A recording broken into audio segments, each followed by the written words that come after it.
At my boys' soccer match, his cleats got wrecked. My sister scoffed. He deserved a humbling. Can you imagine finding out your own family sabotaged your child? What would you do when your father, the next morning, shows up demanding you pay his medical bills, completely oblivious to the chaos they just caused, a chaos that would eventually expose everything they'd done? Look, my family has always treated my son, Jasper, like he was just background noise. My sister Becky's twins? They were the stars of the universe. For years, I just ignored it.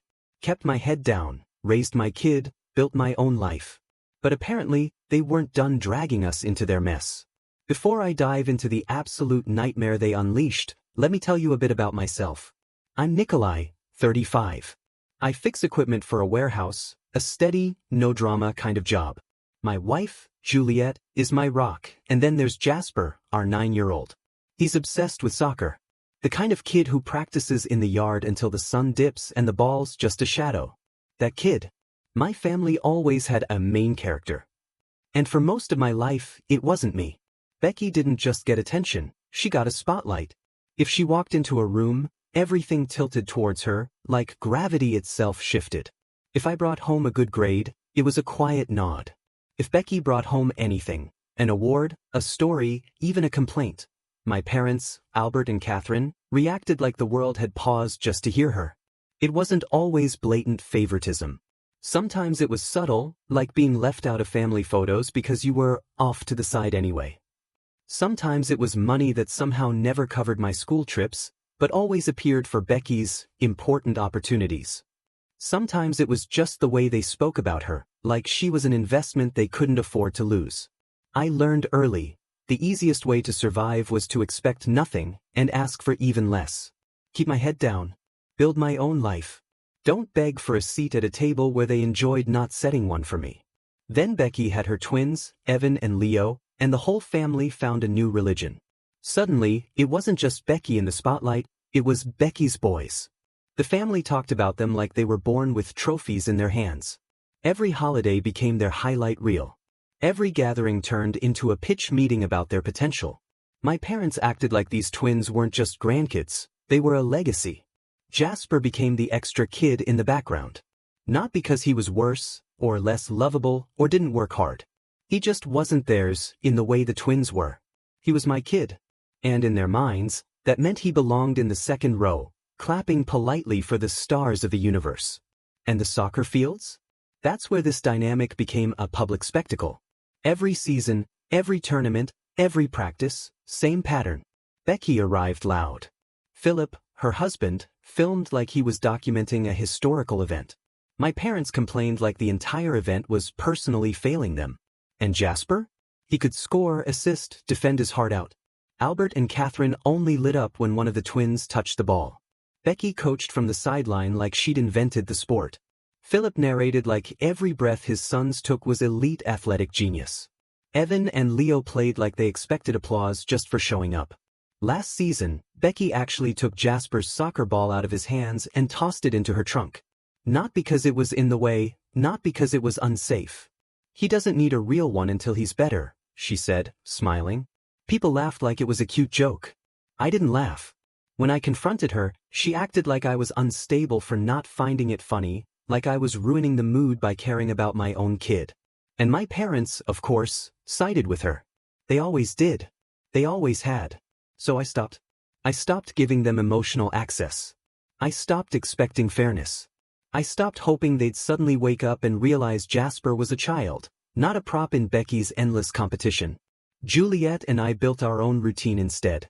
2 practices a week, sometimes 3, cleats wearing down fast, jerseys needing to be washed the same night. Fees, schedules, field maps, early mornings cold enough to bite your lungs. Juliet handled the paperwork, the snack lists, the canopy setup. I handled the gear, the driving, hauling the heavy stuff, fixing what broke. Making sure Jasper had what he needed because nobody else was going to do it for him. That was our life. Quiet work, real effort. No spotlight, no audience. Just showing up for our kid. And then this tournament came up. The one that actually mattered. This wasn't some casual Saturday game. This was a weekend-long, multi-bracket event. A committee handled disputes because, well, they'd had incidents before. The complex had staff, security, fixed cameras along the walkways for liability. And a recruiter from an advanced travel program was supposed to be watching. Coach hinted they'd seen footage of Jasper already and wanted an in-person look. I didn't tell the family. I didn't tell anyone except Juliet, because Becky didn't need another reason to turn Jasper into her opponent. I told myself it would be like all the other Saturdays. Show up, tune them out, focus on Jasper. I told myself I could keep the day from going sideways if I just stayed calm and did what I always did. That was the mistake. Because this time, they weren't satisfied with just treating Jasper like background noise. This time, somebody decided to change the game. Jasper woke up jittery, bouncing his knee while lacing the clean socks Juliet laid out. "Do you think coach will put me at striker?" he asked for the third time. "Or midfield?" "I practiced both." "Drink," Juliet said, handing him his bottle. "Hydrate first, positions later."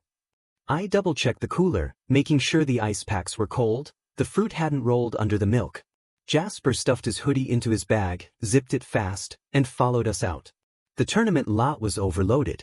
Cars everywhere, people weaving, kids sprinting. Tents were scattered, half collapsed in the wind. Refs' whistles cut through the noise nonstop.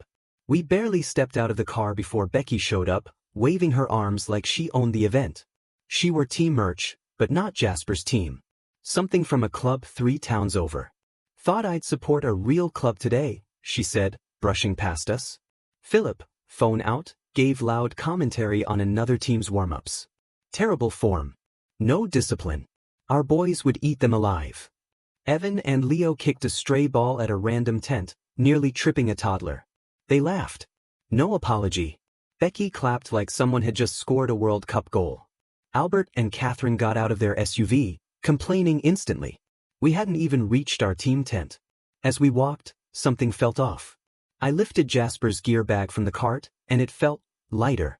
I told myself it was nothing. Then I looked up and saw Philip already posted near the bags, phone up, eyes scanning like he was counting opportunities.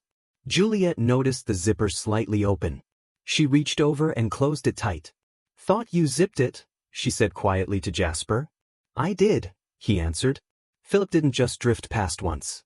He kept looping the gear area from the moment families started dropping bags, pretending to film the field, but really tracking where everyone set their stuff. Like he was waiting for a gap. The coach blew a whistle. "Warm-ups. Let's go." Jasper jogged toward the group, shaking out his arms.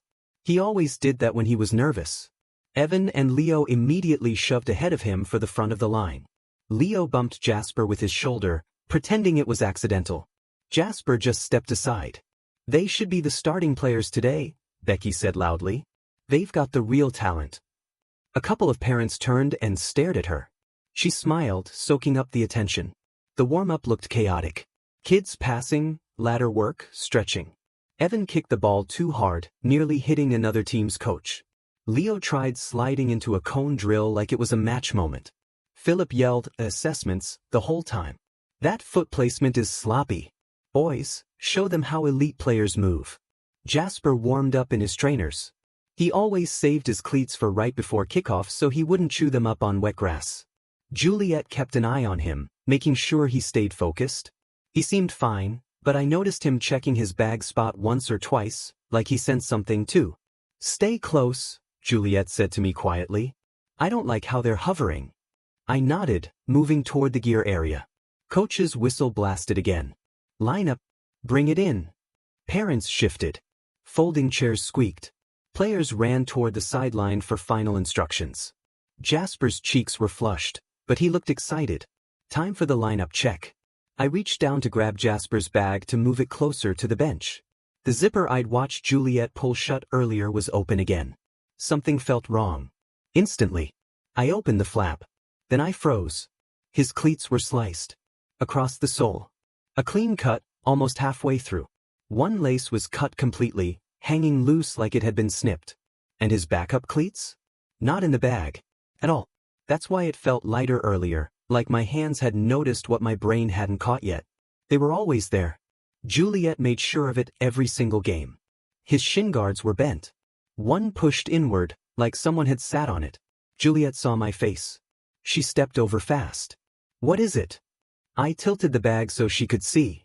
She sucked in a quick breath. These were fine this morning. Coach walked over, already irritated by the tournament chaos. What's going on? I held up the cleats. The cut was obvious. He exhaled sharply. You've got to be kidding me. He shouldn't start like that. That's unsafe. Parents nearby offered help, but the sizes were all wrong. Mostly older kids' cleats, way too big. One mom handed over a pair that would have slid off Jasper's feet with every step. Another dad tried to squeeze his son's size into Jasper's, but it wasn't even close. Juliet grabbed tape from the first aid kit, trying to wrap the damaged sole. Hold it still, she told Jasper, crouched on the grass with him. It won't hold, Coach said, shaking his head. I sprinted toward the vendor tents, dodging kids and parents. A table full of soccer gear sat near the concession area. I searched through bins, too big, too small, wrong type. Nothing. The vendor apologized. It didn't help. When I ran back, Juliet was still on the ground, Jasper's foot in her hands, trying another layer of tape. Coach hovered, arms crossed. Meanwhile, Becky stood off to the side, sipping her drink, one foot planted like she was posing. She wasn't even pretending not to watch us. Philip filmed discreetly, pretending he was getting crowd footage, but the camera lens kept angling toward Jasper. Evan and Leo whispered to each other, stifling laughs. One glanced directly at the torn cleats and grinned. Albert wandered by and shrugged. Cleats don't last forever, Nikolai. Catherine added, kids should learn to adapt. Builds character. Jasper swallowed hard, but didn't say anything. His eyes stayed on the taped shoe like he was trying to will it to work. Then another problem hit. A ref approached with a clipboard. You, Nikolai? Yes. He lowered his voice a notch. Just so you know, we got a sportsmanship report from last weekend's scrimmage. Something about a trip. He paused. I wasn't there, so I can't verify, but the tournament logs it. There was no incident, I said. He didn't trip anyone. Juliet stepped in. If someone has footage, we'd love to see it. The ref nodded once, not unkind. That's the thing. Nobody sent footage, just a report. So, today, we're flagging his number for observation. It doesn't mean he's in trouble. It means if something happens again, we're watching closely, and the next call won't get the benefit of the doubt. Jasper heard it anyway. His shoulders tightened like he'd just been handed a weight he didn't ask for. You can start the match, Coach told him. But with your number flagged, you don't get any benefit of the doubt. One reckless moment and it's a card. Understand? Yes, Coach, he said quietly. Coach's eyes flicked to the clock, then back to Jasper. If he can't plant, he comes off immediately. First slip, first sign of pain, he's out. No hero stuff. Warm-ups ended. The game whistle blew. Jasper stepped onto the field wearing cleats held together by tape and hope. The grass was still damp from the morning, making every movement risky. From kickoff, it was obvious the cleats were a problem. Jasper slipped during his first sprint, his foot sliding sideways. He caught himself, but barely. Becky cheered like it was part of the entertainment. There it is, she shouted. Too much pressure for him. Philip spoke loudly behind us. Told them Jasper wasn't ready. Now everyone sees it. Jasper tried again, pushing hard toward midfield. The tape strained. With every pivot his foot wobbled. He adjusted, kept moving, refused to sit out. He got one good pass off before losing footing again and hitting the ground. Coach yelled instructions. Juliet clenched the edge of her seat. Parents whispered. Evan and Leo smirked from the sideline.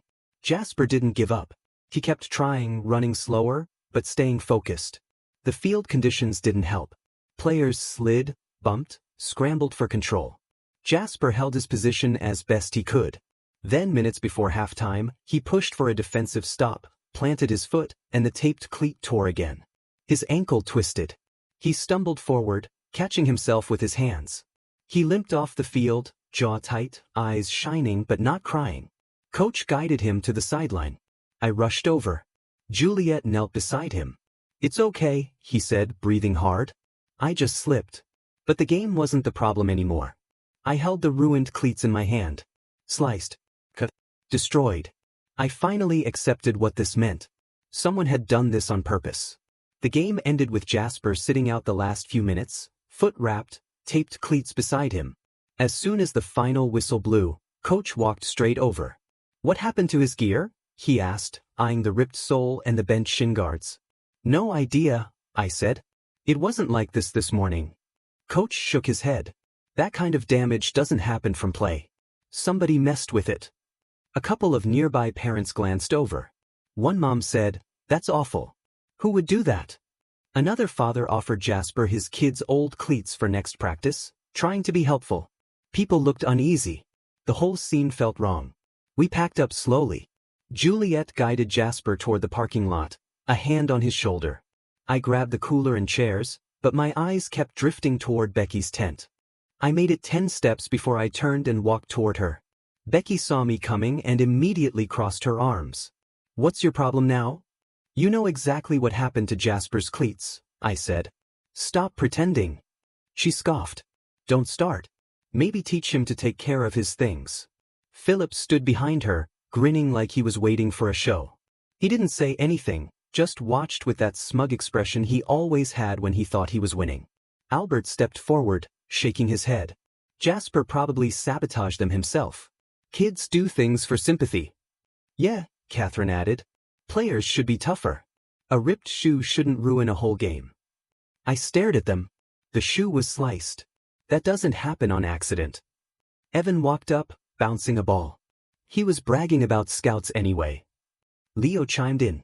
Yeah, he said he was going to get picked and we weren't. Jasper had never said anything like that and they all knew it. Juliet glanced back at us, eyes narrowed, but she kept moving Jasper toward the car. I stepped closer to Becky. You or someone in your family did this. Don't lie. Philip suddenly stepped right into my space, chest puffed out like he was being cornered. Back up, he said, loud enough for people to hear. Don't threaten my wife. I didn't threaten anyone, I said. He leaned closer, acting like one more inch would qualify for self-defense. He wanted witnesses. He wanted cameras. And Becky was more than happy to play along. 2 tournament security staff walked over fast, hands already near their radios. What's going on? One asked. Becky launched in immediately. He's unstable. He's harassing us. Look at him. I'm calm, I said. I'm asking why my son's gear was cut. Philip lifted his phone higher. Filming. He threatened my wife, he said loud enough. I did not. I insisted. The security guy's expression changed. Not because he believed Philip, but because the word threatened flips a switch in these environments. Sir, he said, his voice measured. When there's an allegation like that, our policy is separation. Right now. He explained, this place runs like an airport on tournament weekends. If we don't separate people immediately, it spreads. We document it, escalate it to the director, and keep the rest of the weekend from turning into a bigger incident. He held up a hand toward Philip too. You back up and stop recording people's faces. Then he looked at me again. You can stay calm and still have to leave for now. It's not a punishment.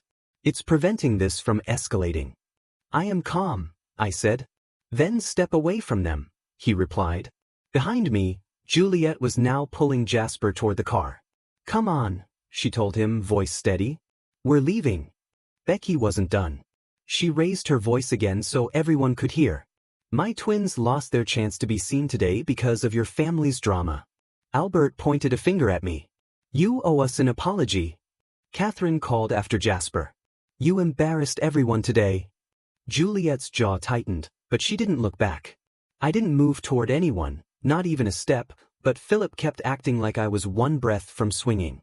2 more staff members walked up, trying to keep the peace. One said, Sir, we're escorting you off the grounds for the moment. You can contact the tournament director to file a report.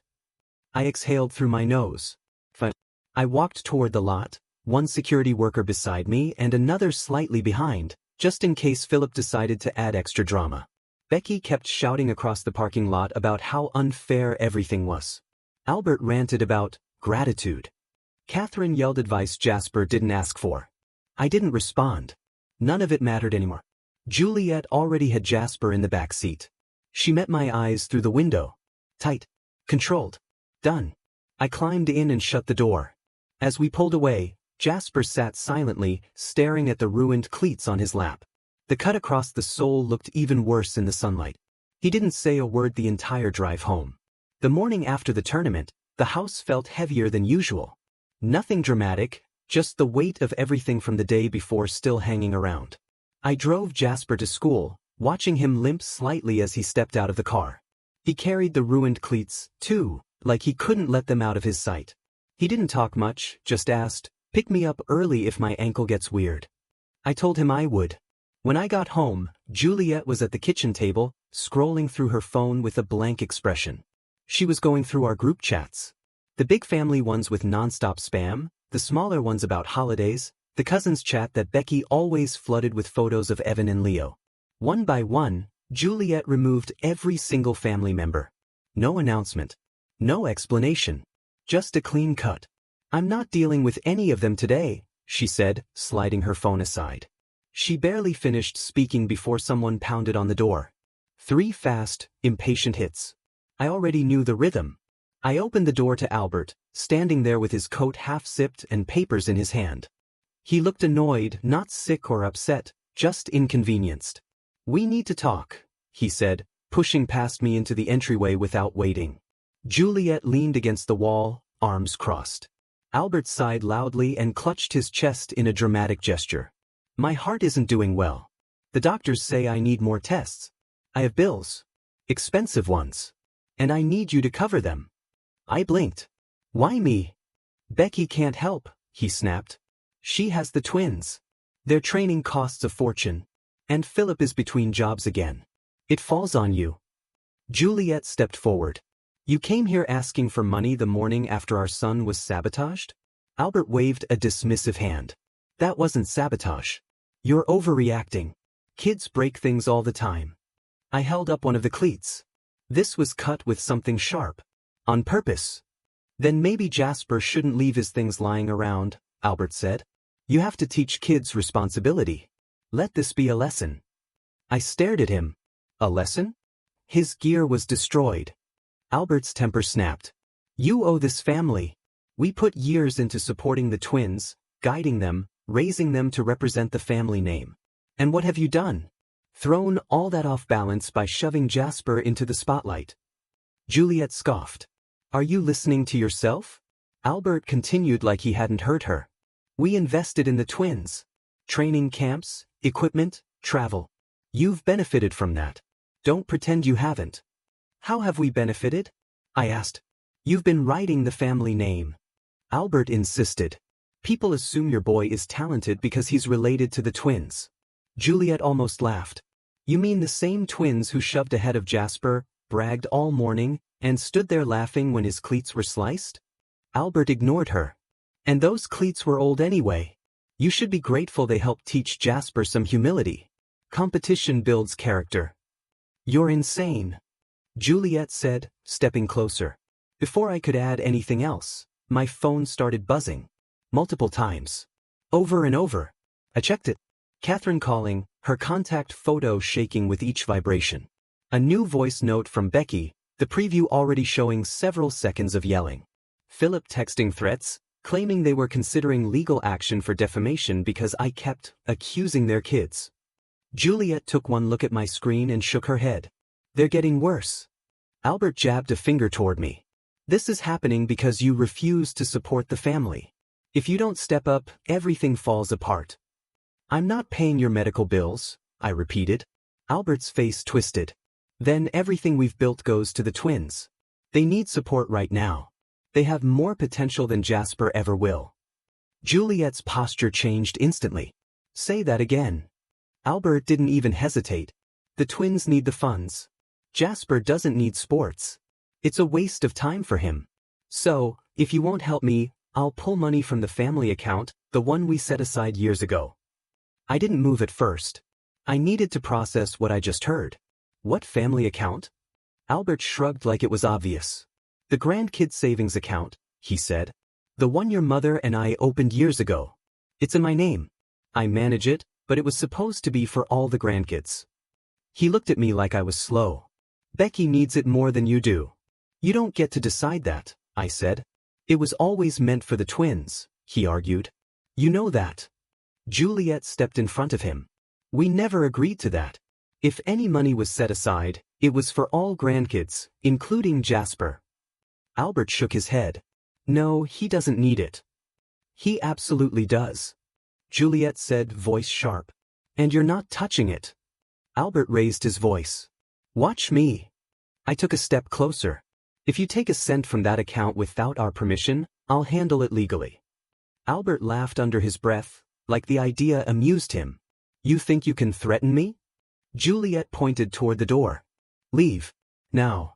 Albert stood his ground for a moment, breathing hard like he was deciding whether to yell more. When neither of us gave him anything to work with, he finally walked toward the door. I opened it, waited, and watched him step outside. Before he left the porch, he said, You'll regret this. The twins need that money. Not Jasper. I shut the door behind him and locked it instantly. Juliet returned to the kitchen table, grabbed her phone, and started screenshotting every message, call record, and threat. She didn't say anything, just worked quietly with a focused expression. Prepared for whatever came next. The house felt still for a moment. Too still. The ruined cleats sat on the counter between us like evidence. Things weren't calming down. They were escalating. By the next afternoon, day 2 of the tournament, officials reached out and asked us to come in for a formal statement. One official didn't waste time. We've opened an investigation, he said. And yes, someone tampered with your son's equipment. He slid a printed incident summary across the table. We have 3 things that moved this past rumor. The officials explained their findings. The sports complex uses fixed cameras along the main walkways and bench zones for liability. So incidents like this don't go unrecorded. First, a staff volunteer assigned to the bench area reported seeing Philip lingering near the players' bags during warm-ups, handling equipment that wasn't his. Second, their field-adjacent camera caught him in the same spot, around the same time. The footage wasn't perfect, but it clearly showed access and timing. Third, they received a written statement from a player who claimed one of the twins bragged about getting rid of competition after Jasper's damaged gear became noticeable. Juliet's voice stayed steady. So, what happens now? Pending completion of the investigation, the official said, Evan and Leo are suspended from tournament play. We're also issuing a no-contact directive between families for the remainder of the event. And one more thing, the official added, tapping the incident summary. That sportsmanship report from last weekend. We looked into it because it suddenly mattered. He flipped a page. It wasn't filed by a ref. It wasn't filed by a coach. It came from a parent email. No video attached. No corroboration. And the description doesn't match any of the scrimmage notes. Juliet's voice stayed even. So, it's being removed? Yes, he said. It's marked unsubstantiated and it won't follow your son. I'm sorry it was brought to him at all. It wasn't a victory. It wasn't even satisfying. It was just confirmation that everything we suspected had crossed into reality. Not even an hour later, Becky detonated online. First came a long Facebook post about betrayal, fake injuries, and jealous parents destroying her son's futures. It had over 20 paragraphs of pure chaos. Her followers, mostly other competitive moms, were confused, commenting things like, "What's happening?" and "Who hurt the boys?" Then she filled our phones with massive text blocks, accusing us of conspiracy, manipulation, and ruining a once-in-a-lifetime opportunity for Evan and Leo. Albert and Catherine spammed my phone with calls, alternating between yelling voicemails and dramatic sighs. "You've broken this family," Catherine said in one message. Albert's next voicemail said, "Fix this. Call the officials. Undo it." I didn't respond. Juliet didn't respond either. But the day wasn't done. Late afternoon, when we were finally sitting down, trying to decompress, tires screeched outside our house. A car door slammed hard enough to echo. Juliet peeked through the blinds. "Philip." I got up, but she caught my arm. "Do not open that." Before I could answer, pounding hit the front door, loud and fast. "Nikolai!" Philip yelled. "Come out and face me. You think you're a tough guy ruining kids' lives." He hit the door again, rattling the frame. Juliet pulled Jasper into the hallway. "Stay there." Philip kept yelling through the door. "You framed us. You're jealous of the boys. You've always been jealous." Jasper whispered from behind Juliet, "Why is he here?" Juliet shook her head. "Stay back. Don't move." I didn't open the door. And Philip never tried the handle. After a minute of yelling with no answer, he switched tactics. The pounding stopped. Footsteps moved across the porch, then the sound of paper sliding under the door. A moment later, Philip's car peeled off down the street. I picked up what he left. It was a printed letter, several pages stapled together, accusing me of bullying, targeted harassment, and creating a hostile athletic environment. It ended with a fake threat of forwarding this to my lawyer. Juliet rolled her eyes. He typed this like he was submitting a complaint to HR. Jasper stepped out of the hallway slowly, looking at the letter in my hand. I don't want them at my games ever again, he said quietly. You won't ever have to see them there, I told him. No hesitation. The rest of the evening was calm by comparison. Juliet organized all the screenshots, videos, messages, and the letter Philip left. Everything had timestamps. Everything lined up. Just before bedtime, Juliet's phone buzzed again. She glanced at the screen, then turned it so I could see. Becky had sent a screenshot. Bright white email background, tournament logo at the top, the subject line circled in red, like she was presenting evidence in court. It was a suspension notice from the tournament committee. Under it, she typed, "Look what you did."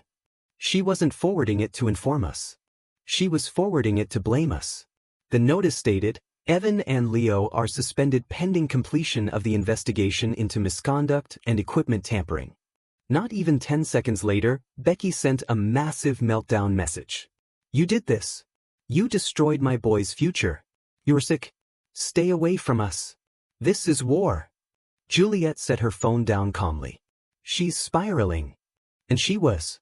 But frantic. Completely detached from the truth. But we weren't done dealing with her yet. 2 days after the suspension notice, there was another knock at the door. Lighter than Philip's, slower, like whoever stood outside wanted to sound calm, but didn't quite know how. I opened it halfway.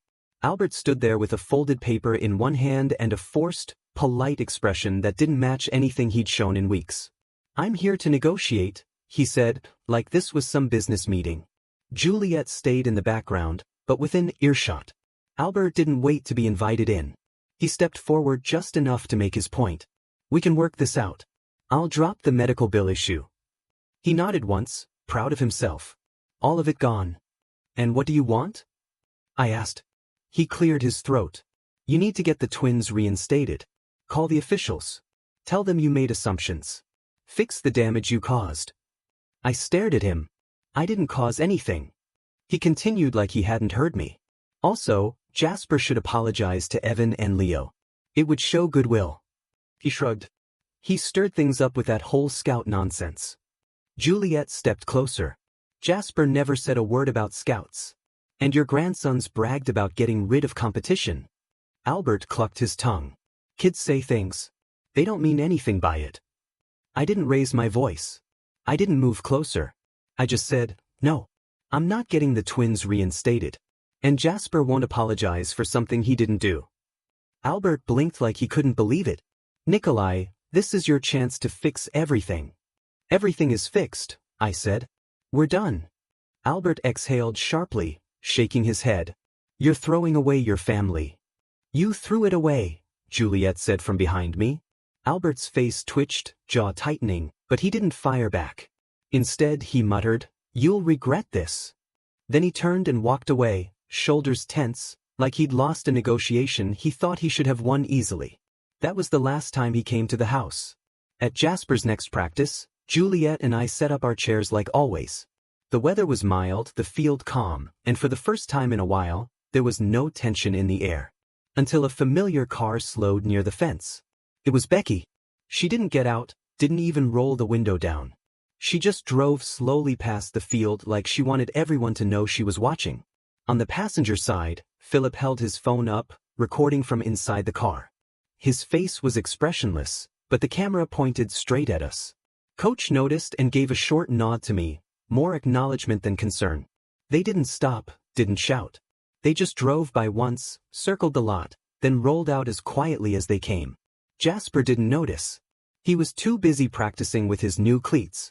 Clean, white ones Juliet bought the day after everything went down. He moved easier, ran faster, and didn't check over his shoulder like he had the past few practices. Midway through drills, Coach walked over to where Juliet and I sat. "Got a minute?" he asked. I stood, expecting something about rule changes or scheduling conflicts, but instead he said, "I spoke with the scouts." He crossed his arms in that sturdy, straightforward way he had. "They're still interested in Jasper." Juliet smiled. "Really?" "Yeah," Coach said. "They asked about him by name. They saw the footage I sent earlier this season, before everything blew up. They want him at an advanced team evaluation next month." I looked over at Jasper sprinting down the field, ball at his feet. He looked lighter, more focused. "We'll be there," I said. Coach nodded. "He earned it." When he jogged back to the team, Juliet exhaled, shoulders dropping for the first time in days. "He deserves something good," she said softly. By the end of the week, after the committee reviewed footage, statements, and staff reports from the weekend, another email came through, this time from the tournament committee. It was a written apology addressed to both me and Juliet. "We extend our apologies for the distress caused by the misconduct targeting your son. Appropriate disciplinary action has been taken." Attached was a notice stating that Evan and Leo were banned from 3 additional events. Effective immediately. I didn't smile. I didn't forward it to anyone. I just showed Juliet and she nodded like it was exactly what needed to happen. A few minutes later, my phone buzzed. It was the family group chat. The one Juliet had left days ago, but I hadn't bothered touching yet. The chat was exploding. "Becky, you ruined my boys. Fix this. Albert, this is your fault. Make this right. Catherine, you're tearing the family apart. Philip, we are exploring legal steps now." A dozen more messages appeared in under a minute. Demands. Accusations. Dramatic declarations about loyalty and betrayal. I watched it scroll for 10 seconds. Then I pressed leave group. No hesitation. No second thoughts. The messages disappeared instantly, replaced with silence. Juliet walked over and set her hand on my shoulder. "Good." The next morning, Jasper woke up excited. "Can we get to the field early?" he asked. His ankle felt better, and he wanted to run drills before the rest of the team arrived. We drove out with the windows cracked. Juliet set up 2 chairs, just ours, side by side on the sideline. The sun was warm, but not hot, the field open and quiet. Jasper pulled on his new jersey, the bright color almost glowing in the light, and I folded the old one neatly into his bag. No family cars. No hovering figures. No shouting. No cameras pointed our way. Just the 3 of us. Jasper jogged out into the grass, ball at his feet, hair bouncing, smiling for the first time in days. Juliet reached for my hand, and for once, the field felt like exactly what it was supposed to be. Ours. Not theirs. No noise, no drama, no family, but the one that showed up. What would you have done in my shoes? Have you ever had to draw a hard line with your own family? Let me know in the comments below. I'm genuinely curious to hear your thoughts.